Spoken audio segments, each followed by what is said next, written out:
Here is what's your take on the view of Donald Trump? He's like a jazz musician, man. He's just improvising, playing whatever comes out of his mouth at the time. He hasn't been paying attention to what's actually happening on the ground in Gaza. So we are now 14, 15 months since Israel retaliated for the Hamas attack on October 7th with allegedly the most powerful army in the Middle East. And they were going to destroy Hamas. And what did we see the other day when those the 4 Israeli soldiers, the females, were released?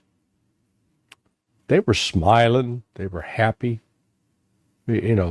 Some folks try to claim that this was staged. This was, staged in terms of they had a gun to their head. Be happy. Oh, I'm so happy.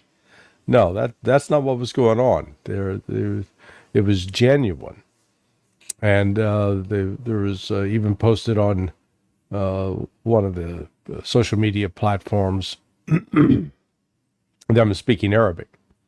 And and they were healthy. They weren't raped. Now, since getting released, one of them has gone on and made a video saying that one of the guards was staring at her, and that was rape. I don't think she knows what the meaning of rape is, okay? Looks don't translate into action. But surrounding these 4 women were all these Hamas fighters, the Al-Qassam brigades. And, they weren't wearing ragged uniforms. They were brand new. They looked clean. They were well put together. They actually reflected some uniformity. Hence in the army, that notion of wearing a uniform. The weapons they were carrying looked to be in good shape and almost new. And then today, you got 1 million plus Palestinians heading north. They're walking. These people, how they've survived is astonishing. And it's ironic. I haven't heard anybody comment on this, and so that's my job, come up with the irony.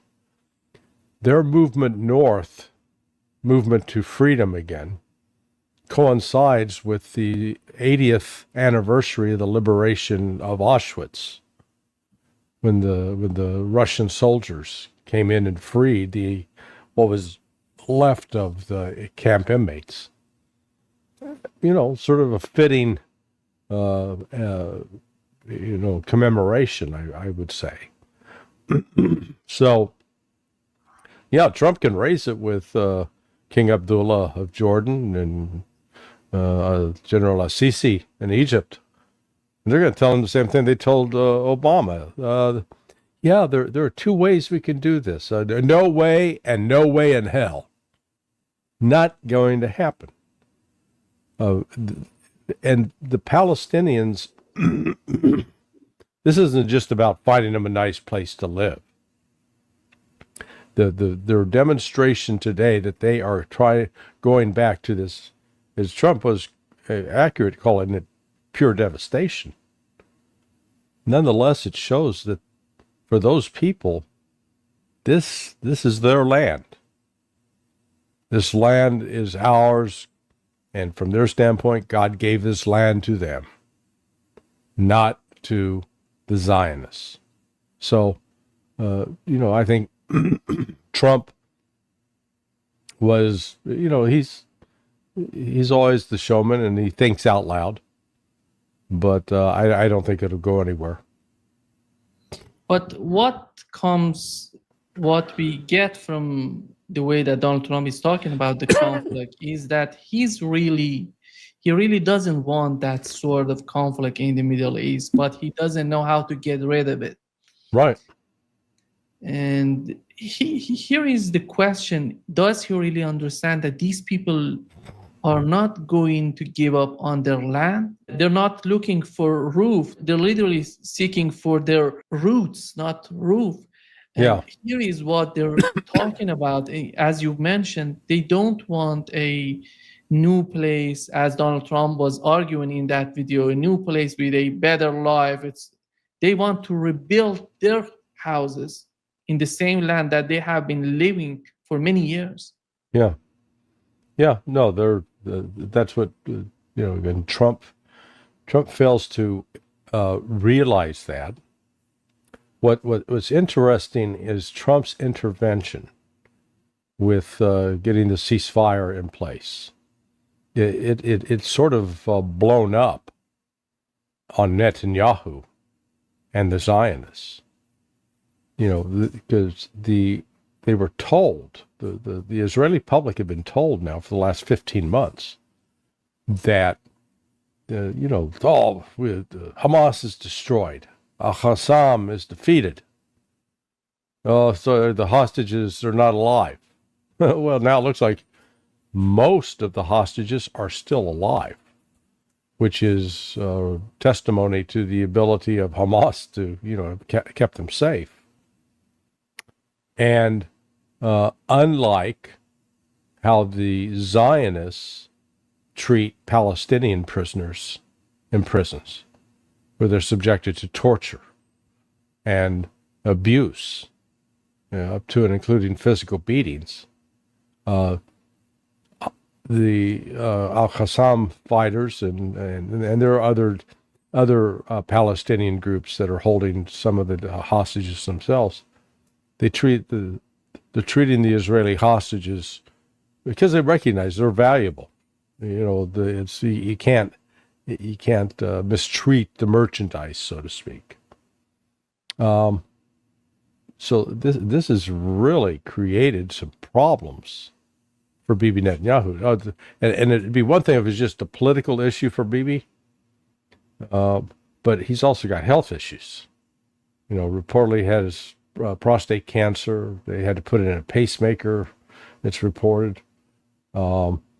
And he's got some, family, so Bibi's not having a good 2025.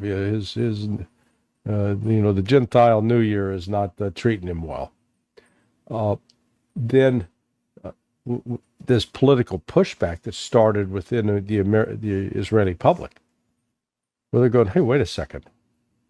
Not only did we not destroy these people, they're back stronger than ever. And everything that we claimed we had achieved, we haven't. It's there on. Well, you can see it. You can't hide from the images. So this has set in motion, I guess, a new dynamic that even there's some on the extreme right here in the United States. Alistair Crook had a great article about this the other day. Are coming out and just saying some outrageous, they're accusing Trump and Witkoff. They're accusing Trump of being like anti-Jewish, anti-Semitic. Stephen Witkoff, who's, an Orthodox Jew, please. I don't know if he's Orthodox, but he's, reportedly, an observant Jew, keeps kosher. And yet they're attacking him. Why? Because they're actually working on a peace agreement. And, this is unrelated to what we're talking to. It's not directly related, but it is in the ballpark. It would not surprise me at all that Trump is working a deal with Iran. And because the Netanyahu plan is they want the United States to help them attack Iran. And these crazed Zionists in this country, here in the United States, I'm without explaining how I'm in contact with some of these people. I'm part of a group on a message board, and they're completely unreasonable. They're out of touch with reality. And what do I mean by that? They insist that the United States is going to, in Israel, they'll wipe out the Houthis, wipe them out. They haven't wiped out anything. They can't even wipe their own ass right now, it would appear. And that they're going to attack and destroy Iran's nuclear program. So they indulge this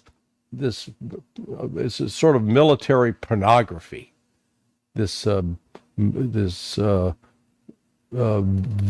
violent fantasy that doesn't come to pass when in fact, Iran's not playing the game.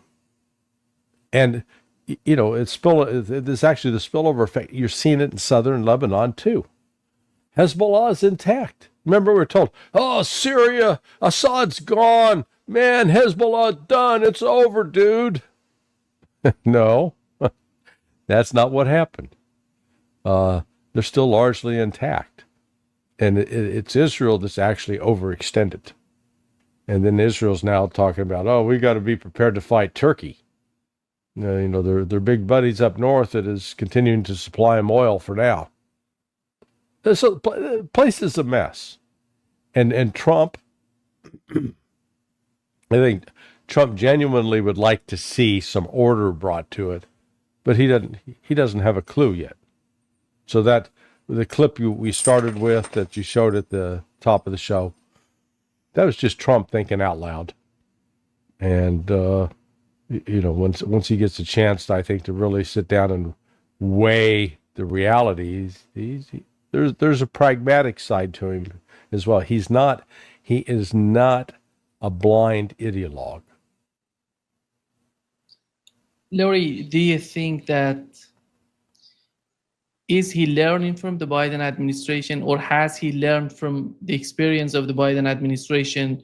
Because the way that he's talking about forcing Egypt and Jordan in order to accept these people, Palestinians, into their land, is the same way that Antony Blinken was trying to do when this conflict started. They were putting tremendous amount of pressure on these two governments, especially on Egypt, to do that, but they couldn't achieve that. It seems that in the eyes of Trump, as he was talking about MBS and reducing the price of oil in order to put pressure on Russia, it seems he sees the same way on Egypt. He thinks that he can defeat the public opinion in Egypt because the government in Egypt is under pressure from the United States and from the public opinion. Yeah. The question is which one would overcome, and it doesn't seem that the government at the end of the day would ignore the public opinion, which is hugely against Israel and the way that Israel is trying to treat Palestinians. Yeah, look, the United States doesn't have enough money to buy off Sisi on this. And that, what Trump was, Trump's not the first one to suggest, well, why don't the Jordanians, the Egyptians take these pesky Palestinians? Well, it reflects ignorance on the part of the American public that believe that, without any understanding or appreciation about what that land means to those people, what being in that particular area. Now, look, it's not great in terms of geography, in terms of physical features. It's not like you got the mountains of Hawaii coming up against the ocean and this, deep blue ocean, just beautiful. It's got some nastiness to it, but it is invested with centuries, literally centuries of these people, their families, their grandfathers and grandmothers, their great-grandfathers, great-grandmothers, ancestors, generations of ancestors born and died in that area. And so they're not going to walk away from it. And there is, within the Palestinians, they hold a different view of, let's call it, relationships with family, and with extended family and with ancestors and with heritage than your average American. I mean, the average American is not really tied to any particular piece of land, or because we don't have a long history here. I mean, my ancestors showed up here 400 years ago, so that's something. But we didn't settle in just one place and stay there and said this is our land. Palestinians, that's their land, and no international organization, no amount of money is going to buy them off. I mean, that's what we're witnessing today is so remarkable that after 15 months of outright murder by the Israelis, the Palestinians are saying, we're heading back. We're heading back north. They're going to reoccupy. There's not going to be an unemployment problem in Palestine, in Gaza, for years to come. And while that's going on, though, the Israel's stepping up its attacks in the West Bank. And so the fighting's escalating there. Israel, I've said it all along since the beginning, Israel cannot fight its way out of this. It can't kill its way to peace. It's going to have to sit down and actually negotiate with the Palestinian people. The problem is the Palestinian Authority is just a corrupted, compromised institution. It won't be the one that comes up with a solution. Did you see the pictures from Gaza, from the northern? People are getting back to the northern part of Gaza, and you see these forces, Hamas forces, Al-Qassam Brigade, and with the new arms, not from Russia, Iran, or any other country, but they captured these arms from Israelis. There are a lot of forces in those pictures, and how they're gonna. This is Hamas. Larry, we were talking about for more than a year, we were talking about the situation in Gaza and how Israel destroyed literally everything in Gaza. But you see these people coming back, and the way that we're seeing the pictures. Well, in fact, if you've watched, I've read some of the Israeli media on this, and what they're saying is saying, these guys, they hide themselves as civilians, so that's why we got to kill all these civilians. I mean, they're using it to justify genocide. And, people think, oh, well, I get particularly irritated with some of my fellow American citizens who will say, oh, that's an issue. How dare Hamas do that? I go, guys, read your damn history. That was my ancestors fighting the British, fighting the colonial empire. We were civilians. They were militia. So, they didn't go sign up and have to, get like a union card or for the Screen Actors Guild. No. Yeah, they are intertwined with the civilians because they're fighting for the rights of those Palestinian people. So, again, it's just one more example of the Israelis don't get it, the majority. But it is important to note, though, that there are several Jewish individuals and organizations that are in sync with the Palestinians about, they need to have their homeland. They need to be free. Donald Trump talking about before January 20th, he forced Netanyahu into a negotiation, into a ceasefire between Hamas and Israel.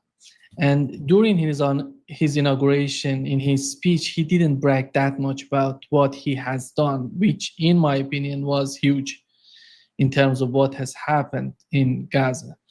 But he didn't talk that much about it. And later on, he was asked, the day after his inauguration, when he was signing his executive orders, he said that he was asked about the future of the ceasefire. He said, I don't know. This is not our war. This is their war. and Gaza then went on, and we can build Gaza. It is a beautiful place that we can rebuild it, and all of that. And recently he said that he was trying to force Egypt and Jordan to accept Gazans to go there. That was the same sort of policy that we've seen from Anthony Blinken and the administration of Joe Biden. What's happening right now in the mind of, not put it that way, I know that you're going to say, I don't know what's going on in the mind of Donald Trump, but what's the strategy when you see all of these contradictory pictures together? Well, remember, Donald Trump was successful in putting pressure on Netanyahu to get a ceasefire. But then Donald Trump's lack of understanding of the realities on the ground, he said things such as Hamas cannot be part of, Gaza's future, and that, the Palestinian people, are going to have to move so we can rebuild. And then you have the images of the hostages being released and the Al-Qassam brigades out there in full strength. Nobody defeated them. And they are in charge. And the Palestinian people, rather than saying, please remove us, lined up to march in on northern Gaza to reoccupy this devastated land because that's their home. And Trump doesn't know how to deal with that reality. He went to Egypt and Jordan thinking that he'd be Donald Trump, and they said no, because they know that if they bring in these refugees, if they bring in the Palestinians, it'll be the end of their respective governments. Donald Trump this is what happens when you don't surround yourself with genuine experts, when you surround yourself with superficial people. Because you create superficial solutions to complicated problems, which means you don't have a solution at all. And he will his go-to move is to punt. Things are bad. It's Israel's fault. That's your problem. You solved that one. We're done with this. We did what we can. We're out of here. That's not a solution. Just like with Ukraine. I mean, he's going to run away from these problems.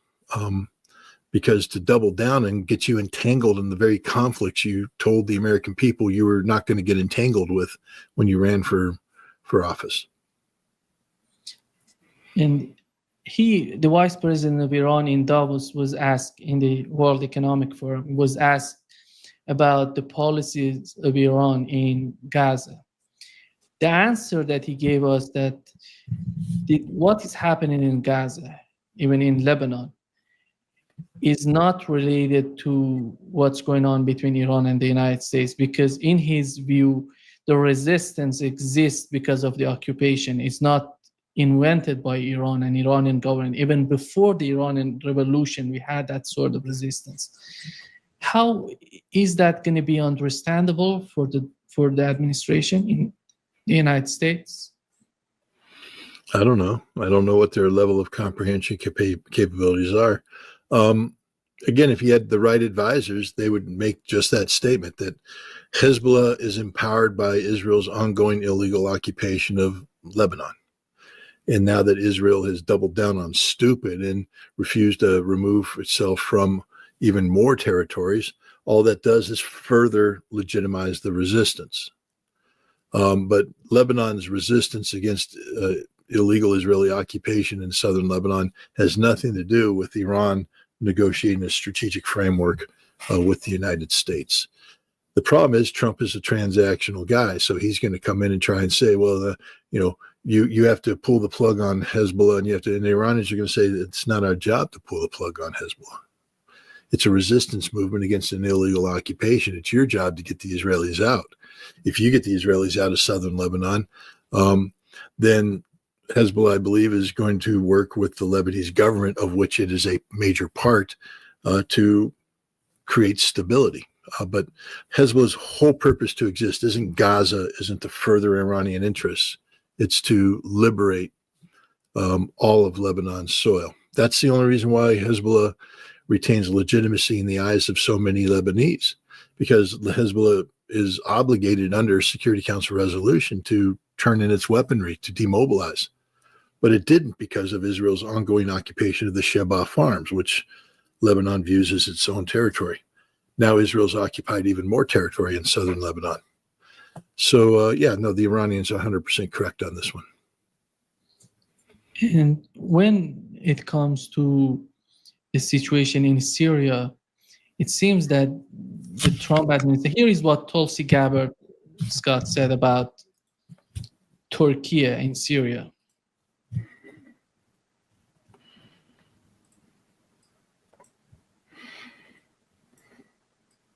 He's one of the most dangerous. Turkey's Erdogan is not our friend. He's one of the most dangerous dictators in the world, and the United States government and media have no business helping this Islamist megalomaniac and his al-Qaeda partners. Turkey's been supporting ISIS and al-Qaeda terrorists from behind the scenes for years. Is that going to change the picture in the eyes of the new administration toward Turkey, or it's a statement by an official of the government, I don't know yet, in the United States?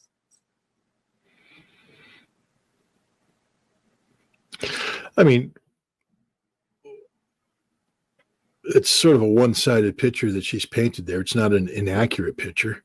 In addition to al-Qaeda, Turkey's been, supporting and sustaining the Muslim Brotherhood and other Islamist elements. There's a reality that Turkey is not just a Muslim state, but an Islamist state under Erdogan. But the other reality is that Turkey is a NATO member. How do you balance that one, Tulsi? That's a tough one. And Turkey is also a very critical regional actor who aspires to be part of BRICS. Tulsi, do you really want Turkey to go to BRICS? Do you have a plan for BRICS? So what she's saying is accurate, but it's a far more complicated, nuanced picture than what she's put forward there. And the reality is the United States has a history of Tulsi. Who funded al-Qaeda? Saudi Arabia, you think? You think there's some Saudi? And yet we have very tight relations with the Saudis. Isn't that complicated? Of course it's complicated. We live in a complicated world. She's not wrong to point out the realities of Turkey so that we don't have rose-colored glasses on there. But I think it's a mistake to say that we're going to build our relationship with Turkey solely based upon Tulsi Gabbard's assessment of Turkey's ongoing support for al-Qaeda and their status as an Islamist nation. So it's far more complicated than that. And, the United States needs to be careful here. We of course, don't want to give Turkey unfettered, unconstrained access to rebuild the Levant in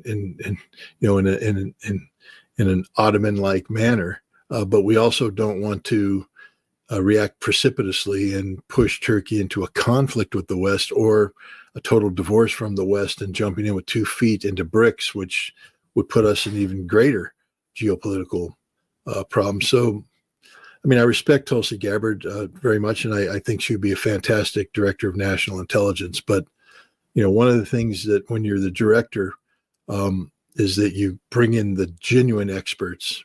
Your job is to be more of a manager than an analyst, and have the experts lay this out, and then you take that data and you present it to the president. You can put your own personal spin on things, but it has to be an informed position. And what Tulsi Gabbard said there was just a very one-sided portrait of Erdogan and Turkey.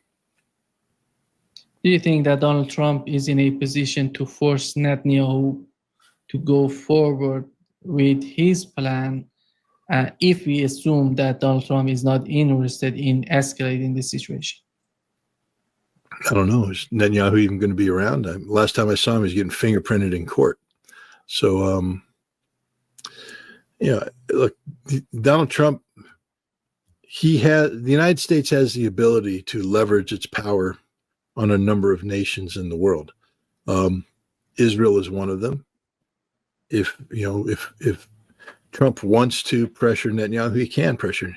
Turkey's another one, by the way. We can collapse the Turkish economy in a moment's notice. And Erdogan knows that at this point in time.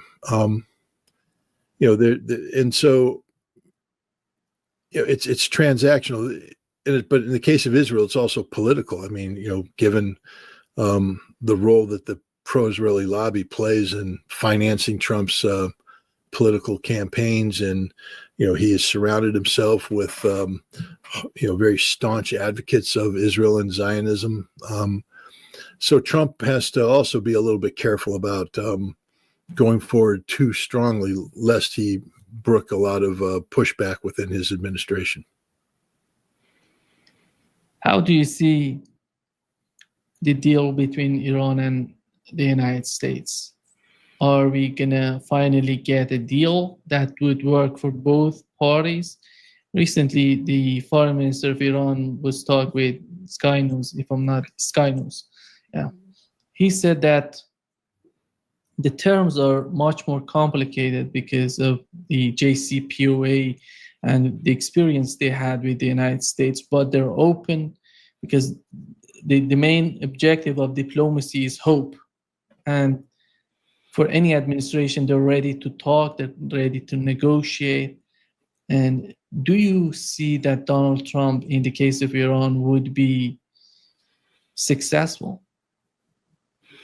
There's no reason for him not to be successful. Look, he has the history of the North Korean negotiations, and he knows what happens when you're on the cusp of a deal, but you have hardliners in your administration, making more and more demands. The deal collapses, and you end up having nothing. I think that there's a deal to be had, a deal that can resolve Trump's political issues surrounding Iran's nuclear program, and can resolve Iran's not just political issues, but also economic needs through the lifting of sanctions. And I think, both sides can come to the table, and there's a deal to be had. And I think that Donald Trump would be able to make this deal because there's no connection right now. Even Israel is starting to focus more on Turkey than Iran. You had a senior Israeli official say the Iran project's no longer our number one priority. Managing this new empowered Turkey is. And I think that even Israel is looking forward to stability that could be engendered into this. And BRICS is an effective way to absorb Iran's economic focus, meaning that Iran will become sort of regulated by its BRICS membership and the economic interaction therein. So I do think there's a deal to be had here. Again, whether Donald Trump is capable of,